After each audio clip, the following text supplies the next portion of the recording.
Hello friends, before we start today's stories, make sure to like and subscribe to the channel and leave a comment which story you like most, where you're from, and what time you're watching. That way, YouTube will keep showing you stories just like this one. Now, let's begin. 2 months into our marriage, my wife, Emily, and I found what we thought was the deal of a lifetime. It was sometime past midnight, both of us half drunk on cheap champagne and scrolling through travel sites, looking for a honeymoon we could actually afford.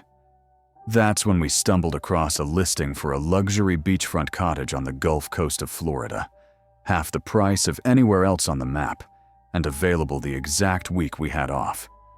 The photos looked unreal. White sand stretching into turquoise water, palm trees swaying outside massive glass doors, a private dock leading into a lagoon that shimmered like liquid crystal. The listing said it was part of a small property group called Sunset Haven Rentals.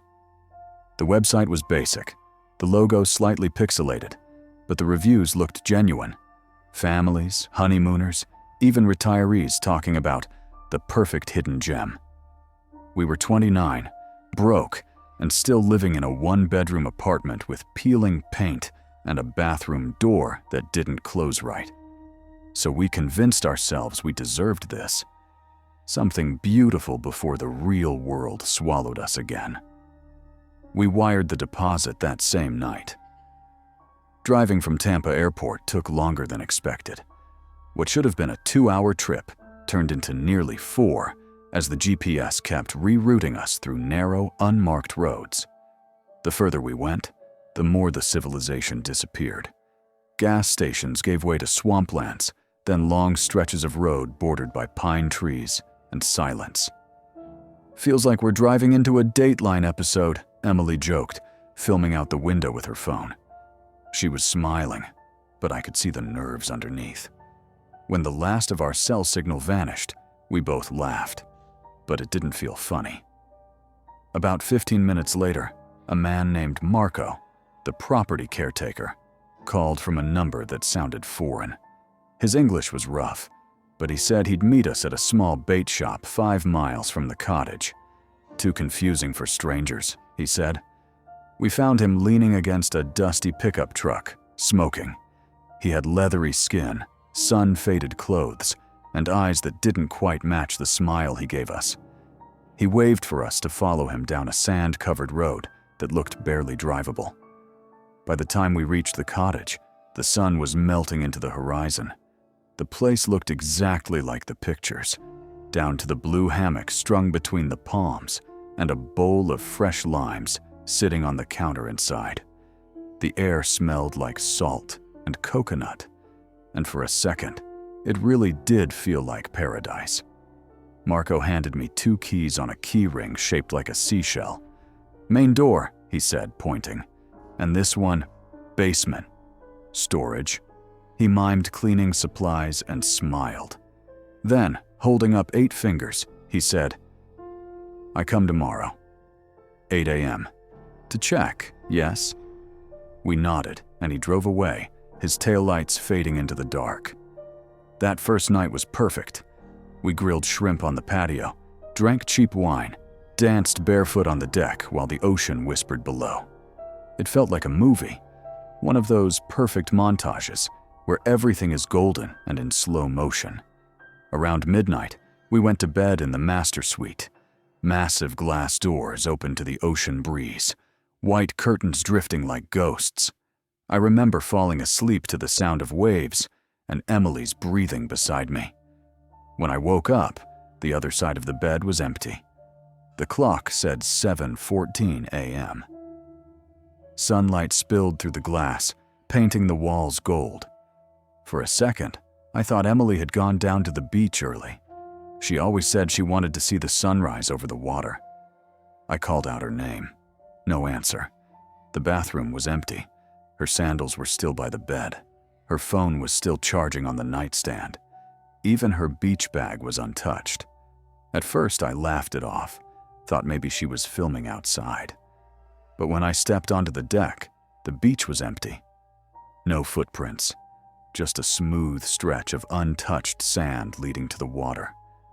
My stomach started to tighten. I searched every inch of the cottage: kitchen, closets, bathroom, even the laundry room. Nothing. Then I remembered the basement key Marco had mentioned. We hadn't even looked down there yet. The door was behind the kitchen, painted sea green to match the walls. It groaned when I opened it. A faint smell drifted out: bleach and rust. "Emily," I called, but my voice cracked halfway through. The wooden stairs led to a concrete floor. The walls were unfinished. A single bulb hung from a wire, flickering. My brain kept insisting it was just storage, cleaning stuff, maybe fishing gear. But the first thing I saw was a chain bolted to the wall, then a plastic chair, then the stains on the floor, dark brown and circular, like something had been spilled, scrubbed, and spilled again. I took one step closer and saw a pile of jewelry in the corner: bracelets, earrings, a wedding ring that wasn't Emily's. That's when my heart stopped. I ran back upstairs, nearly tripping over myself, slammed the door shut and started shouting her name like I could pull her out of thin air. My phone was dead, even though it had been charging all night. When I tried the outlets, none of them worked. Power cut. The landline by the TV was dead, too. Even the Wi-Fi router had been unplugged, its cord sliced clean. I rushed outside to the car. It wouldn't start. When I opened the hood, the battery was gone, not disconnected. Gone. That's when I realized whoever took Emily had done it while we were asleep. The silence outside was deafening. No cars, no voices. Just the slow hiss of the waves and the screech of gulls. I grabbed a kitchen knife, sat on the front steps, and waited. I must have sat there for hours before I heard the rumble of Marco's truck. When it finally appeared, I felt this surge of hope and dread at the same time. He wasn't alone. 2 men were in the back, one tall, wearing construction boots, the other younger, chewing gum and smiling like this was all casual. None of them looked surprised to see me, barefoot, shaking, knife in hand. Marco raised his hands. "Tranquilo," he said softly. "No problem." The younger one pulled out a phone and showed me a video. Emily, tied to a chair in some kind of metal storage unit, duct tape over her mouth, still wearing the blue sundress from the night before, alive but terrified. "This is business," Marco said in broken English. "We no hurt. We want money. You listen. No police. All good." My vision tunneled. My legs gave out. He told me my family would get a message in 12 hours. That if they followed instructions, Emily would come back alive. I could barely breathe. He stepped forward, hand extended, like we were about to make a deal. When I didn't move, the tall one pulled out zip ties, the same kind I'd seen in the basement. I dropped the knife. They bound my wrists, not too tight, and led me to a white cargo van parked behind the cottage. The inside was lined with soundproof foam. There were water bottles, snack bars, even a portable toilet. It was organized, professional. They'd done this before. During the drive, Marco sat beside me, scrolling through his phone, occasionally showing me pictures. Other couples smiling by the same deck, the same beach, the same damn hammock. "Happy guests," he said with a grin. I wanted to tear his throat out. He said most families paid in 3 days. One couple had called the cops once. "No good," he muttered. "They'd disappear forever." We drove for maybe an hour before stopping at a warehouse complex. The air inside smelled like oil and salt. They put me in a small office room with no windows, gave me water, and locked the door. I could hear muffled voices through the wall, sometimes Emily's crying. They let me see her once, through a tiny glass window. She was pale but breathing. That image still burns in my mind. That night, Marco handed me a phone and told me exactly what to say when I called my father. "No police," he repeated. "Just money." "You say, big mistake. Need help." My dad's voice broke when I said the words. "We'll get you out," he promised. Marco smiled, patted my shoulder, and said, "Good husband." For the next 3 days, they moved us twice, always at night, always blindfolded. They fed us sandwiches, let us use a bathroom under guard. It was mechanical, routine, like this was just their version of a 9-to-5 job. On the 4th morning, they drove us to a gas station near Clearwater. They handed me my passport, a phone with one number programmed in, and said, "Call in 1 hour. You get car." Then they drove off. Emily and I just stood there, too stunned to speak. When I finally dialed the number, a voice told me where to find our rental car, abandoned in a parking lot near the airport. The keys were under the seat, just enough gas to make it back. They told us one last thing before leaving. "Don't talk," Marco said. "We have friends everywhere, even in your country." We didn't go to the police. We didn't tell anyone. We told our families we'd had our car stolen and got into some trouble. But we're fine now. For months, I couldn't sleep without seeing that basement. The chains, the jewelry, that video. Sometimes, late at night, we still get emails from strange addresses. Always the same thing. Photos of smiling couples in beach houses, wine glasses raised, captions like, "Another happy stay at Sunset Haven." I don't know if they're trying to remind us we're lucky, or to warn us that we're still being watched. My name's Ethan Clark, and I've spent most of my life chasing stability, working double shifts, saving every extra dollar. I wasn't rich, not even close, but I had Sarah. She was the reason I kept going. We met in college, survived our share of ramen dinners, tiny apartments, and nights counting pennies. When we finally got married, we promised ourselves one thing: a real honeymoon. No compromises this time.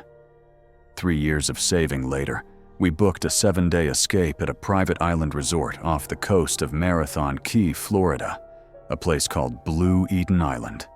The brochure called it an eco-luxury paradise for couples seeking intimacy and renewal. It looked like heaven. We boarded a small ferry with 6 other couples. The sun shimmered on the turquoise waves, and for a moment, it really did feel like we were sailing into a postcard. When the island came into view, it was stunning. White beaches, thatched villas, palm trees that curved gracefully toward the sea. The resort owner, Mr. Holden, greeted us at the dock. He was tall, silver-haired, and looked like someone who belonged on the cover of a travel magazine. That kind of old money charm that instantly disarms you. "Welcome to Blue Eden," he said, shaking my hand. "Here, we disconnect from chaos. The world will wait." He handed Sarah a fresh coconut with a straw and smiled like we were old friends. Every detail felt so curated. The scent of jasmine, the quiet sound of waves, staff in perfectly pressed uniforms greeting us by name. Our bungalow sat over the water, with glass panels in the floor where we could see fish drifting beneath our feet. That first night, Sarah laughed more than I'd heard her laugh in months. We ate grilled seafood under string lights, met other couples, a friendly pair from Oregon, the Jenkins from Michigan, and toasted to new beginnings. It felt real. It felt safe. And that's how they got us. Around midnight, the wind changed. It started as a soft rattle against the bamboo walls. By 1 o'clock, it was chaos. Rain slamming the roof, the ocean roaring beneath us, thunder rolling like cannon fire. We lost power at 2. Total darkness. The air thickened until every breath felt heavy. "Ethan." Sarah's voice trembled in the dark. "I'm here," I said, grabbing her hand. "It's just a storm." We're okay, but we weren't. Something about that night didn't feel natural. It was too sudden, too violent, like someone flipped a switch. When dawn came, the world looked wrong. The beach was torn to pieces, debris everywhere, palm trees uprooted, the pool furniture half buried in the sand. But the strangest part: silence. No chatter from the other guests, no laughter, just wind and waves. Sarah and I stepped outside. From our doorway, we could see several bungalows. Curtains fluttered, doors ajar, but not a single person in sight. "What the hell?" I murmured. We walked toward the main lodge. The Jenkins bungalow door was wide open. Inside, their luggage was neatly stacked by the bed, their passports still on the dresser. But no Jenkins. No sign of struggle either. Just gone. A strange chill crawled up my spine. The dining area should have been lively, full of guests swapping stories about the storm. Instead, only 2 tables were set. The staff moved quietly, almost mechanically, eyes low. No cheerful greetings this time. Mr. Halden emerged from his office, immaculate as ever. Not a drop of sweat on him, not a hair out of place.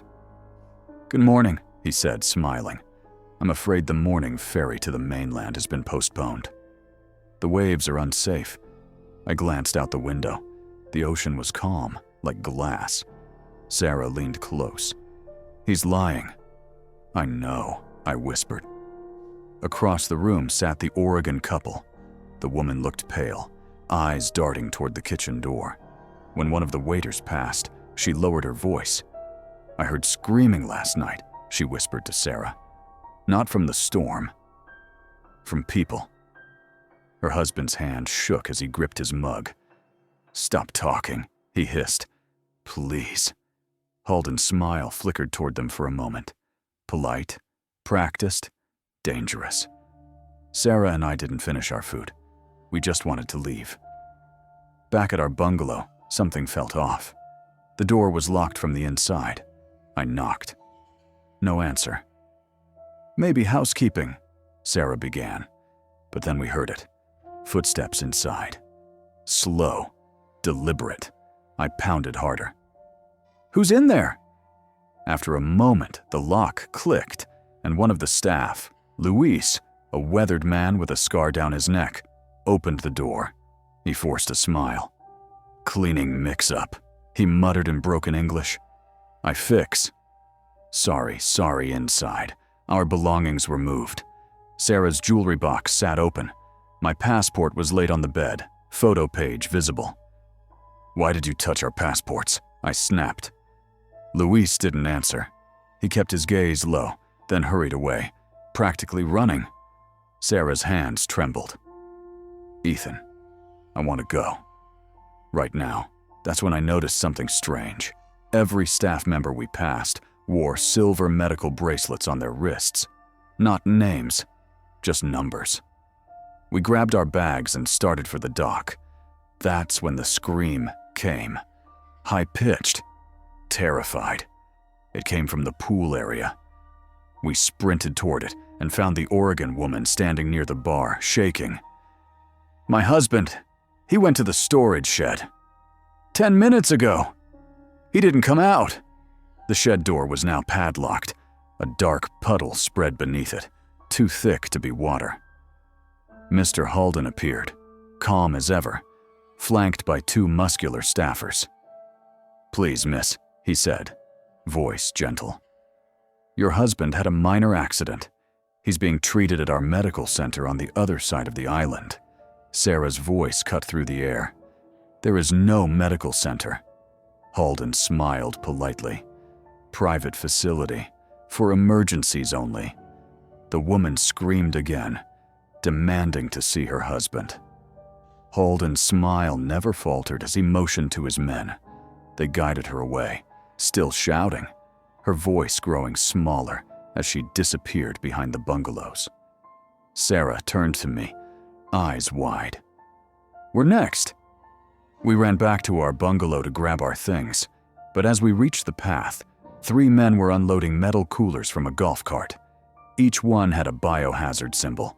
When one slipped open, I saw clear bags filled with ice and something dark red and wet before the man slammed it shut. Luis was among them, His face drained when he saw me watching. He shouted in Creole. I didn't understand, but I caught 2 words. Don't run. That's when we ran. We cut through the palm groves, stumbling over roots and fallen trees. The path wound toward the jungle interior, a shortcut we'd seen during the nature tour the day before. Behind us, voices shouted. A motor started. Sarah's breathing grew ragged. Ethan, where are we going? Just away. We'll circle back to the dock. We broke through a clearing and froze. Rows of surgical tables. IV stands, metal trays, all under camouflage netting. A generator hummed beside refrigeration units, the same kind of coolers from before. Some of the sheets were still stained red. Sarah picked up a clipboard. Her hand shook as she read. Jenkins. Margaret. Blood type O positive. Kidney viable. The next sheet. Subject 4.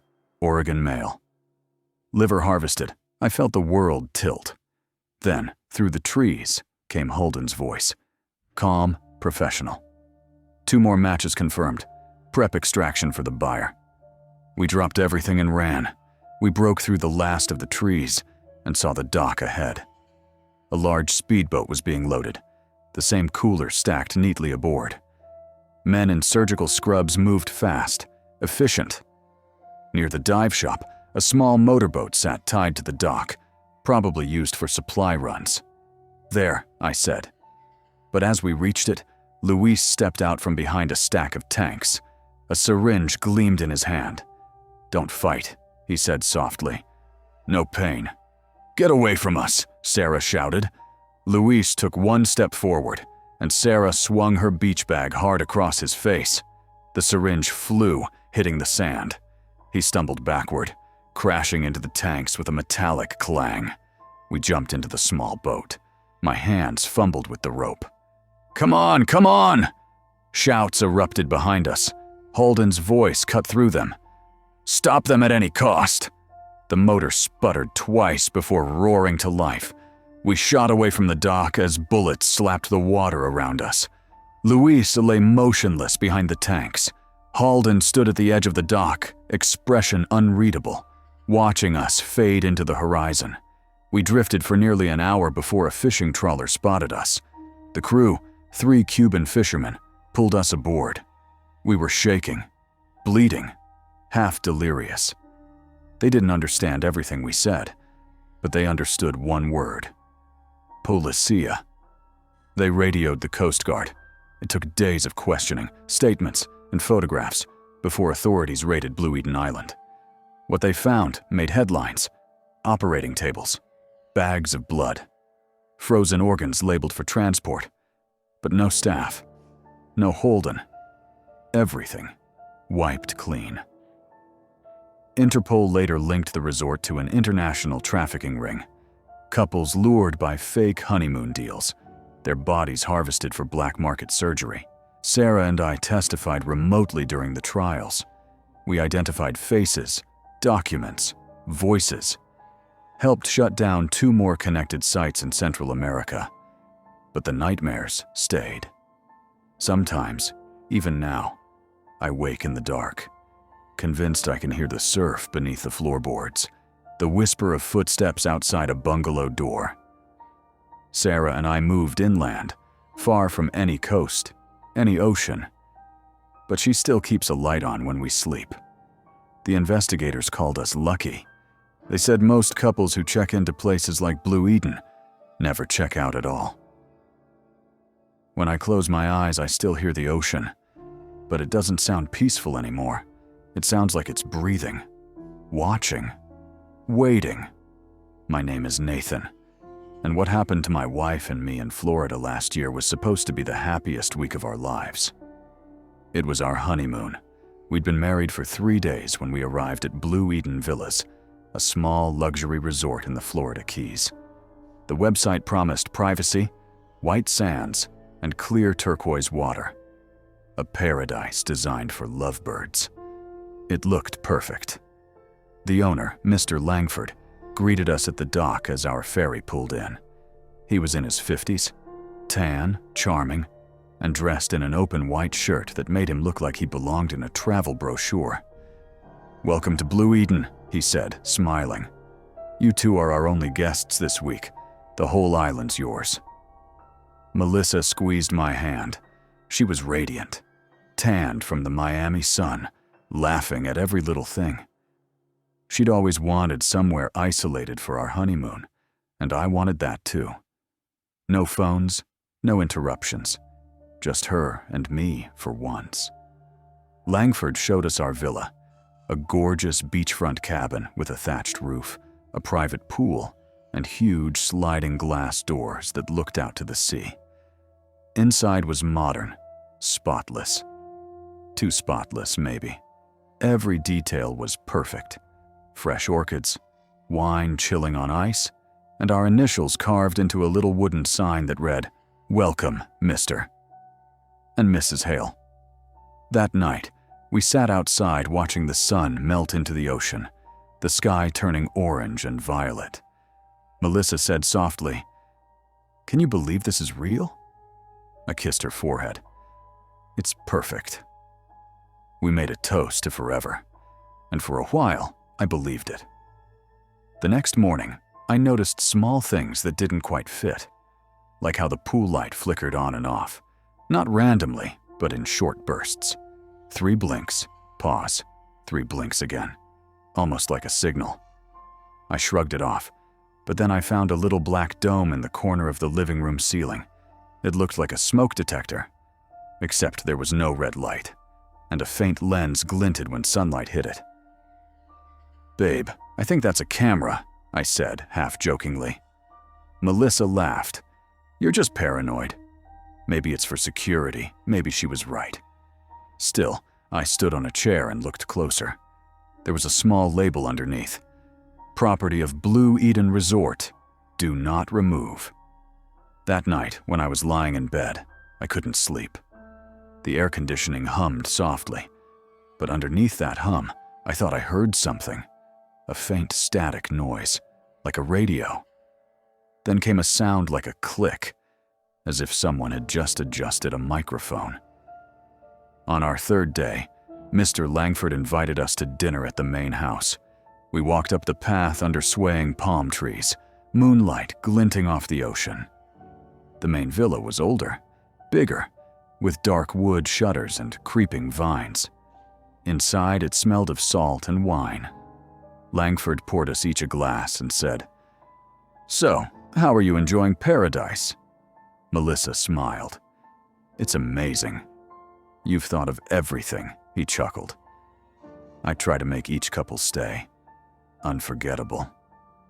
There was something in his eyes when he said that. Something too direct.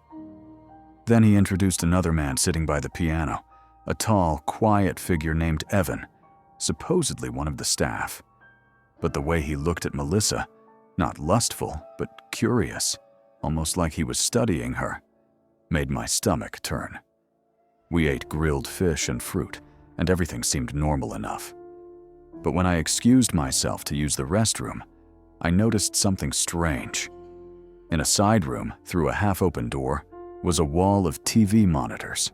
At least 10 screens, each showing live footage from around the island. The beach, the dock, the pool, and one feed from inside our villa. It showed our bed, our kitchen, our shower. My chest went cold. I stepped back and bumped into someone. Evan stood in the hallway, smiling slightly. "Lost, Mr. Hale." I forced a laugh. "Just looking for the bathroom." He didn't move. "It's the next door over." I thanked him and got out of there as fast as I could. When I told Melissa later, she thought I was overreacting again. "Nate, it's probably just security footage. Maybe the whole island's under surveillance for insurance." But deep down, I knew something was wrong. The next morning, I decided to check the beach Wi-Fi, a small signal marked Blue Eden Guest. When I connected, a hidden network popped up beneath it. Blue Eden Live. Curious, I clicked. The browser went black, and a message appeared. "Welcome to the show." Then came a video feed. Our villa. U.S. Melissa was sitting on the porch, reading. The camera angle was slightly tilted, not one I recognized. I could hear faint typing sounds through the audio. Then a chat overlay appeared on the corner of the screen. Strangers were commenting. User: Voyeur King, 22. She looks perfect. How long till tonight's game? User: Island Host. Soon. User: Red Room Watcher. Can't wait to see the husband's face when it starts. My hands shook as I slammed the laptop shut. When I told Melissa, she finally believed me. Nathan, we need to leave. Now we packed our bags, but when we reached the dock, the boat that had brought us was gone. Langford appeared behind us, calm and smiling. Going somewhere? His voice was smooth, rehearsed. I'm afraid there's a storm coming. The boat's been secured. Safety first. Melissa's voice trembled. We need to leave. Langford smiled again, like a teacher speaking to a child. I promise, you'll both be safe here. Blue Eden takes care of its guests. 2 men came out from the trees behind him. Evan was one of them. I stepped forward, fists clenched. What the hell is going on here? Langford sighed. You really shouldn't have gone snooping, Mr. Hale. But don't worry. Your stay isn't over yet. That was when I saw the syringe in Evan's hand. I grabbed Melissa's arm and ran. We sprinted through the palm grove, branches slapping our faces, hearts pounding. Behind us, someone shouted, "Don't damage the merchandise!" We reached our villa, slammed the door, pushed furniture against it. Melissa was sobbing. Nathan, what are we going to do? I looked around, for a weapon, for a plan, and saw the laptop on the table still open. The same stream was playing again, but this time the feed was closer. The camera had zoomed in on our villa door, and the chat was going crazy. User: Red Room Watcher. They're cornered. Start it now. User: Island Host. Camera 3 live in 30 seconds. The lights flickered out. The hum of the generator stopped. For a second, there was silence, the thick, suffocating kind. Then the screens came back on by themselves, every light in the villa flashing bright white. Melissa screamed. Outside, someone was walking toward us. Slow, deliberate. Langford's voice echoed through hidden speakers. Ladies and gentlemen, welcome to our premium event. He was broadcasting. To them. The villa door burst open. 2 men in black masks stormed in. I swung a chair at one of them, hitting him across the shoulder, and we ran out the back onto the sand. The sky had turned gray, wind whipped against the trees. Melissa tripped, fell hard. I turned back to help her, and then felt something sharp stab into my neck. The world spun. The last thing I saw was Melissa being dragged away, screaming my name. When I woke, everything was bright and sterile. White walls, a faint beeping sound. My vision blurred, but I recognized the smell of disinfectant. I was in a hospital. A nurse entered, saw my eyes open, and froze. Doctor? He's awake! Later, I learned what had happened, or at least, what they could piece together. A Coast Guard patrol found me floating in a life raft 2 miles off the island. Melissa wasn't with me. Blue Eden Villas didn't exist on any official registry. The coordinates I gave the authorities led to an empty patch of water. No island, no resort. But when the FBI got involved, they uncovered something darker. A private network operating on the dark web, streaming real couples being hunted or killed for entertainment and profit. My wife was listed as Episode 47. The last footage recovered showed her being dragged toward the dock by 2 men in masks. Her body was never found. A year later, I went back. Not to the island. It was gone. Literally vanished from maps, the coordinates erased. But I went back to Florida, to the Keys, to stand on a dock that looked almost the same. I closed my eyes and listened to the waves. It wasn't peace I felt. It was presence. Sometimes late at night, I still get messages from anonymous accounts. They send me video clips, distorted, glitchy, of Melissa. Laughing, sitting by the pool, looking straight into the camera. One of the last messages said, "She's still here. They called Blue Eden a luxury honeymoon resort.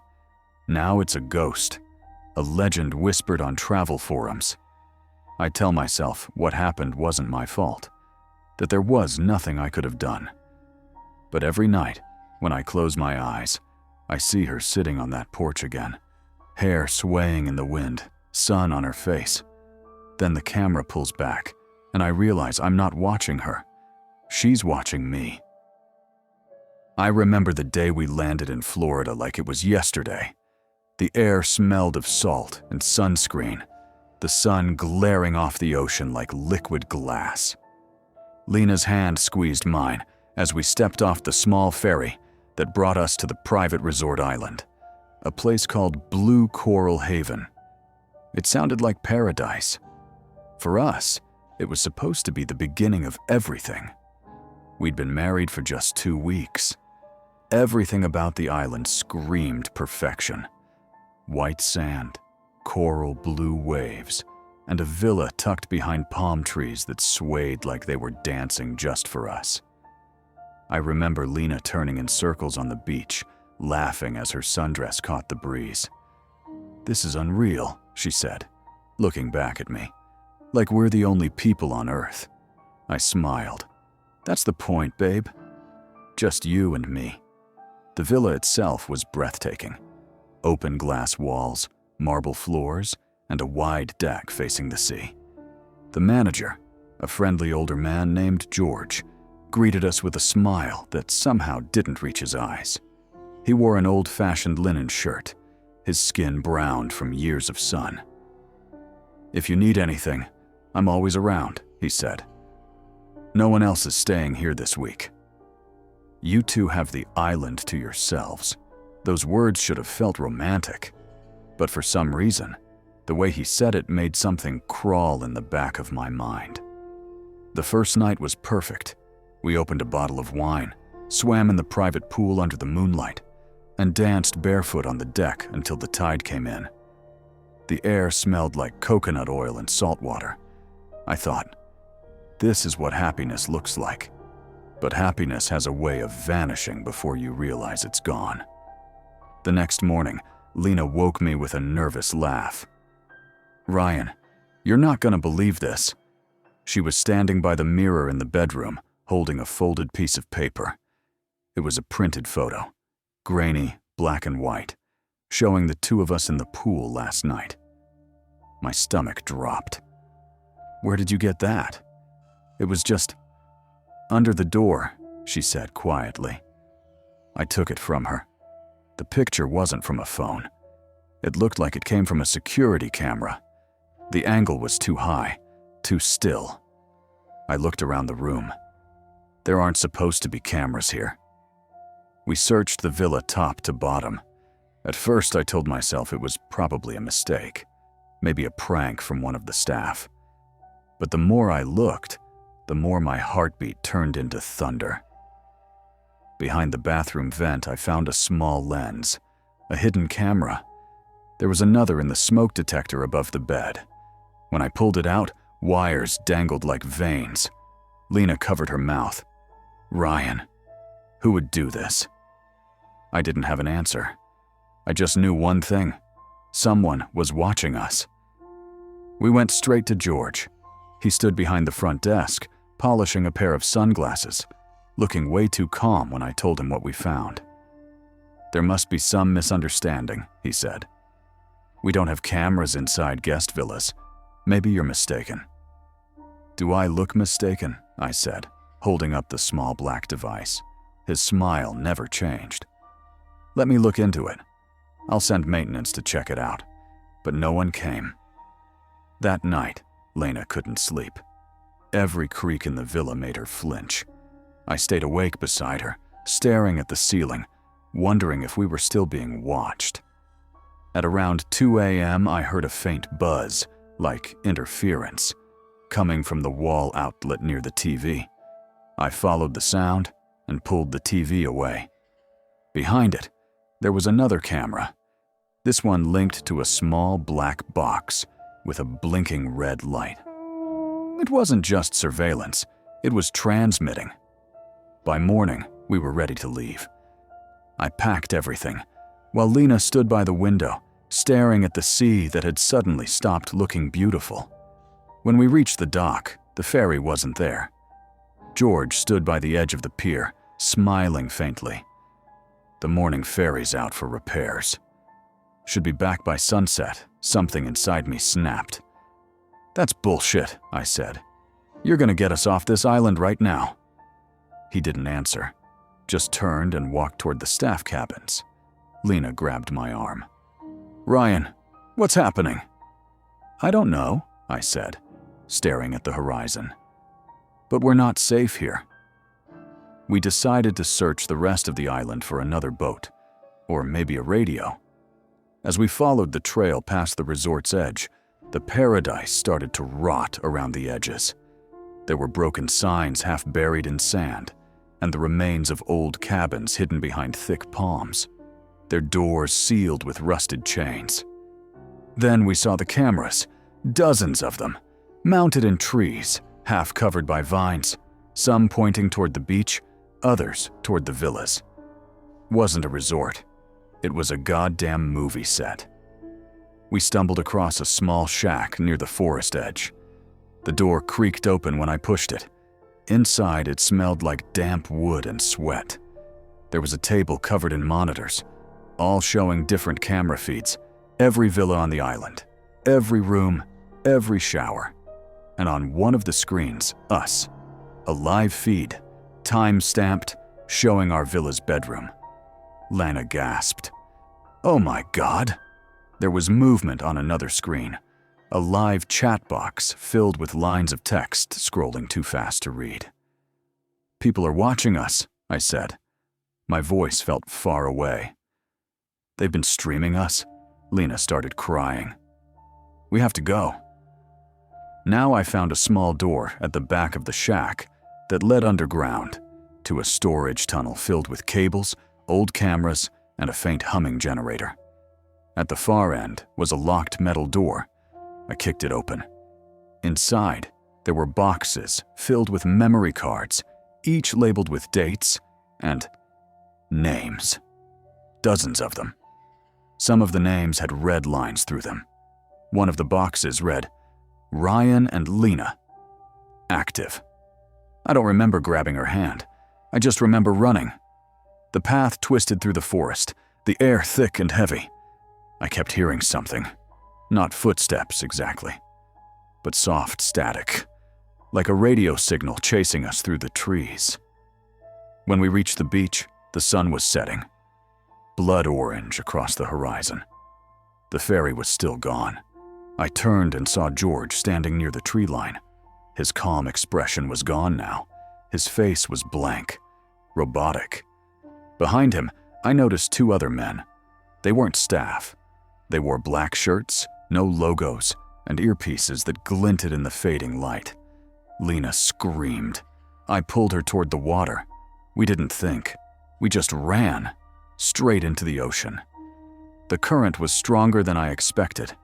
Waves crashed over us, salt stinging my eyes. I heard something, a motor, and turned to see a small boat racing toward the dock. We swam harder. My muscles burned, lungs screaming for air. Then, darkness. I woke up to bright hospital lights. Everything smelled like disinfectant. My throat hurt like I'd swallowed sand. Lena was beside me, eyes red, face pale. She clutched my hand so tight I could feel her nails dig into my skin. They found us, she whispered. A fishing crew saw us floating near the reef. We're safe now, safe. The word didn't feel real. FBI agents came later that night. They asked questions about the resort, about George, about the cameras. I told them everything. When I asked if they'd found anyone on the island, the agent hesitated, He looked down at his clipboard and said quietly, "The place was empty when we arrived. All systems wiped. Whoever ran that setup knew we were coming." Weeks passed. We stayed in Florida under protection while the investigation dragged on. They said they'd found traces of data on the island, streaming logs linked to dark web servers. But every attempt to trace them led nowhere. Whoever watched us, whoever ran it all, they vanished. Sometimes, when I close my eyes, I still see that red blinking light behind the TV, still feel the water swallowing me, the sand under my fingernails as I dragged myself to shore. Lena doesn't talk much anymore. At night, she sleeps with the lamp on. Sometimes I wake up to find her staring at the ceiling, tears in her eyes. When I ask what's wrong, she just says, "I keep thinking someone's still watching." Last week, we got a package in the mail. No return address. Inside was a small USB drive. I plugged it into my laptop, and there it was. A still image of us, standing on the beach, holding hands, smiling. The timestamp read, yesterday, 4:23 p.m. But we hadn't been to the beach in months. I looked at Lena. Her face went white. Somewhere outside, through the thin curtains of our apartment, I thought I saw a flash, the faint red blink of a camera light. Maybe it was my imagination, maybe it wasn't. All I know is, paradise never really lets you go. They say the desert messes with your head, that it makes you see things that aren't really there. But I know what I saw, and no amount of heat or time will ever make me forget it. My name's Aaron, and this story isn't something I ever thought I'd have to tell. It was supposed to be a honeymoon, a dream road trip through the Southwest, the kind of thing you plan when you're young, in love, and too naive to imagine anything going wrong. Claire and I had been married just a week when we left Los Angeles, with the top down on our rented convertible, and the whole country stretched ahead of us. We'd saved for over 2 years, every extra dollar going toward this trip, the first real adventure of our life together. The plan was simple: drive through Nevada, maybe hit Arizona, stop wherever we felt like stopping. No schedules, no stress, just us and the open road. By the third day, the novelty had started to wear off. The desert stretched endlessly in every direction, and the car's AC had long since given up. My phone signal flickered between one bar and none. When the gas gauge started to dip toward empty, I realized we hadn't seen another car for nearly an hour. "We'll find something soon," I told Claire, forcing a smile I didn't feel. She looked up from the map app that refused to load and gave me a hopeful grin. "You promise?" "I promise." But promises don't mean much when the desert decides to swallow you whole. It was late afternoon when we spotted it, a small wooden sign half buried in sand that read, "The Mirage Motel, Vacancy." An arrow pointed down a dirt road that branched off the highway. Claire squinted at it. "That place doesn't show up on GPS." "Neither do most of the best places," I said, trying to sound adventurous instead of desperate. We turned off the main road, dust kicking up behind us as the tires crunched over gravel. After a few miles, the silhouette of the motel came into view, an old L-shaped building with faded turquoise paint and a flickering neon sign. It looked like something from a 1950s postcard. The parking lot was empty except for an old pickup truck and a rusted ice machine humming beside the office. "Looks charming," Claire said, half joking. When we stepped out of the car, the heat hit like a wall. The air smelled of sun-baked metal and something faintly chemical. Inside the office, a ceiling fan turned lazily above a cluttered desk. A woman appeared from behind a curtain before we could even ring the bell. She looked to be in her late 50s, her gray hair pulled tight into a bun. Her name tag read, Martha.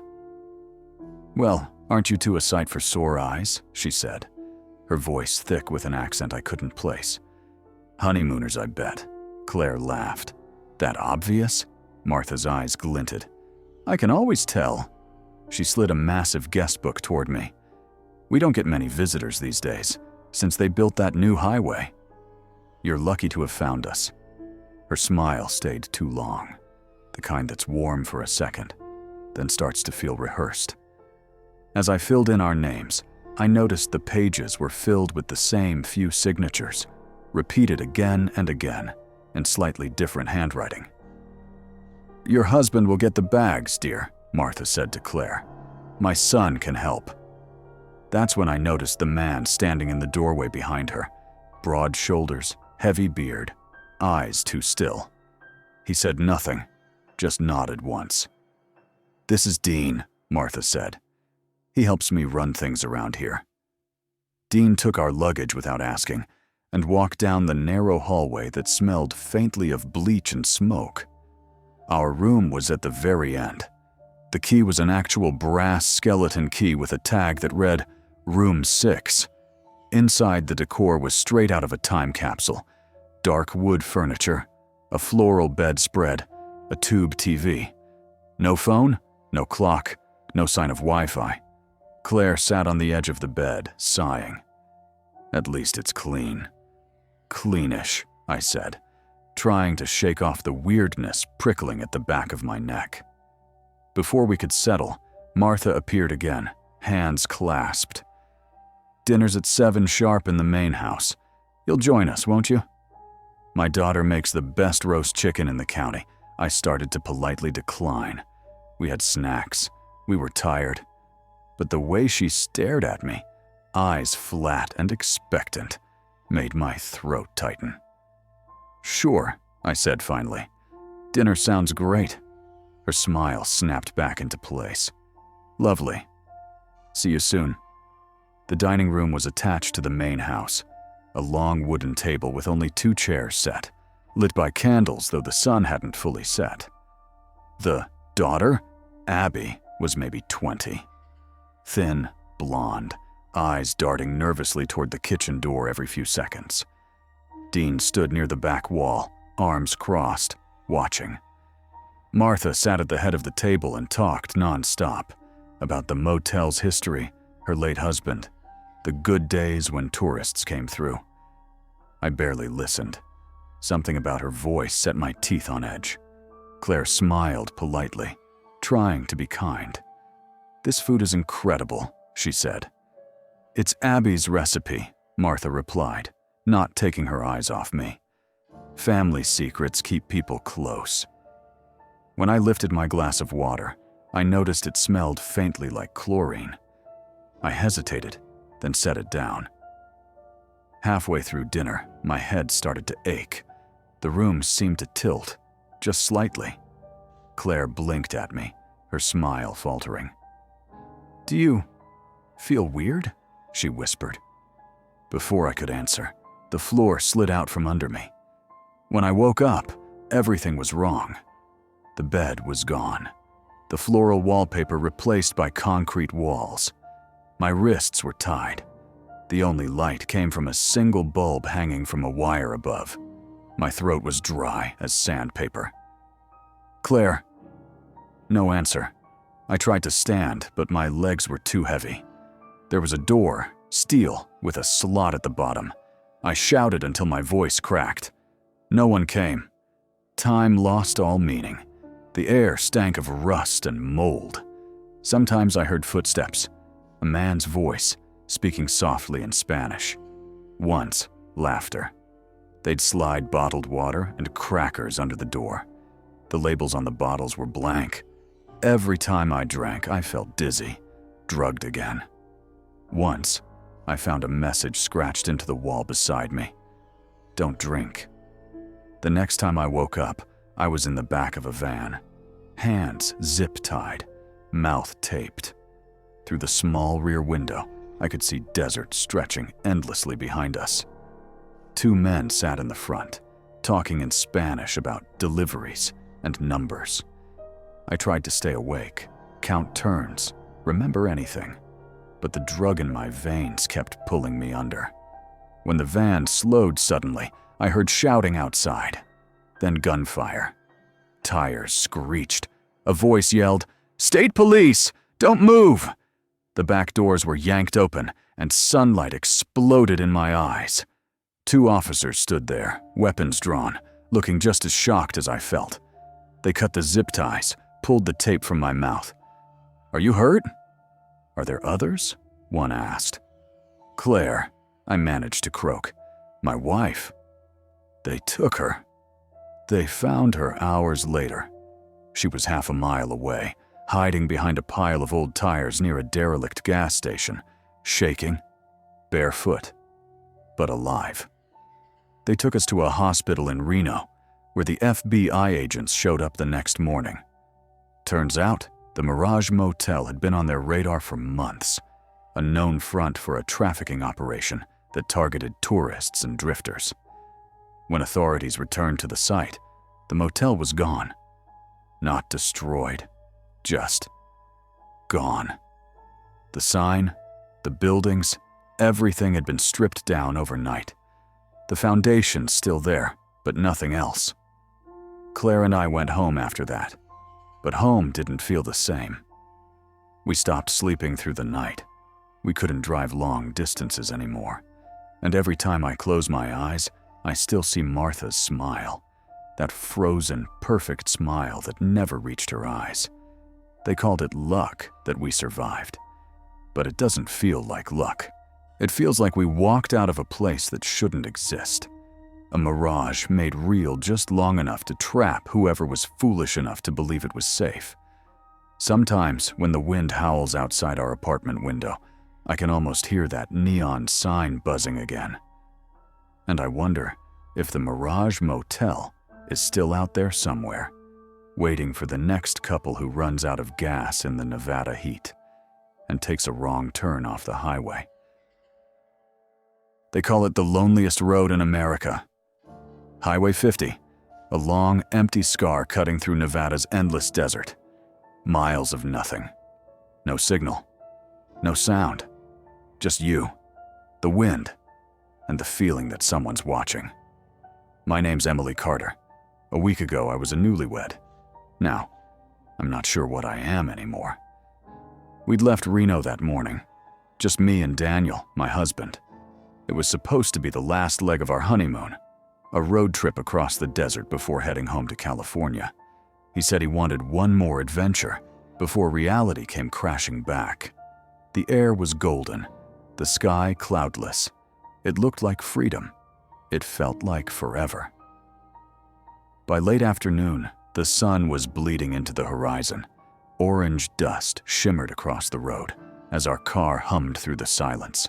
No towns for miles, no cars either. That's when the GPS voice cut in, cold, metallic. Recalculating.